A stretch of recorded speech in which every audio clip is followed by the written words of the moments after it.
سبيل الدموع سبيل مريح ہوا ایسا ہے کہ بڑے کام کرنا ہمیشہ مشکل ہوتا ہے، اور ہماری فطرت یہ ہے کہ مشکل کام سے ہم ہمیشہ جان چھڑانے کی کوشش کرتے ہیں۔ کسی گوشے میں بیٹھ کر نماز پڑھ لینا، ایک مسجد بنا لینا، یہ آسان کام، نفل پڑھ لینا، درود پڑھ لینا، ختم کرا لینا،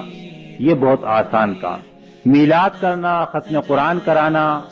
سیرت کا جلسہ کرنا، تقریریں کرنا، درس دینا، یہ سب بھی بڑا آسان کام۔ لیکن اللہ کے دین کو قائم کرنے کے معنی یہ ہے کہ جب ہم ہزاروں انسانوں سے جو ہمارے تعلق ہیں، اس میں حکمراں بھی ہیں، تاجر بھی ہیں، جج بھی ہیں، وکیل بھی ہیں، پڑوسی بھی ہیں، ماں باپ بھی ہیں، بیٹے بھی ہیں،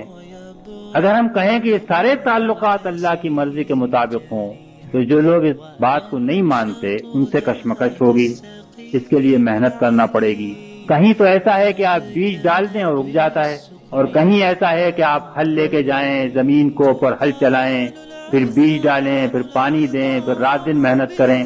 تو اگر کسی زمین سے کسی آدمی کو یقین دلا دیا جائے کہ بس تم بیج ڈال دو اور کھیتی اگائے گی، تو اس آدمی کو اس بات کی کیا ضرورت ہے کہ اپنا خون پسینہ ایک کرے اور ہل چلائے اور محنت کرے اور پھر اس کے بعد کھیتی اگائے؟ تو بدقسمتی سے لوگوں نے مسلمانوں کو اس بات کا یقین دلا دیا کہ بس بیج ڈالنے سے بغیر کسی محنت کے ثواب کی کھیتی اگائے گی، بس نماز پڑھ لو، چھوٹے چھوٹے کام کر لو،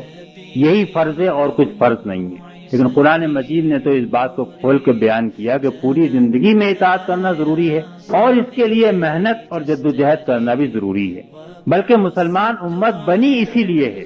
کہ وہ اللہ کے دین پر خود بھی چلے اور اللہ کے دین کو قائم کرنے کے لیے کوشش بھی کرے، اور اللہ کے دین کو قائم کر کے لوگوں کو دکھا دے کہ دیکھو یہ اللہ کا دین ہوتا ہے۔ چنانچہ اللہ تعالیٰ نے مطالبہ کیا وَجَاهِدُوا فِي اللَّهِ حَقَّ جِهَادِهِ، اللہ کی راہ میں جہاد کرو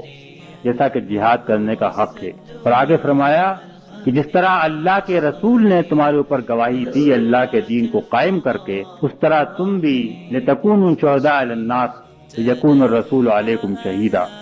اسی طریقے سے تم بھی لوگوں کے سامنے اللہ کا دین قائم کر کے گواہی دو۔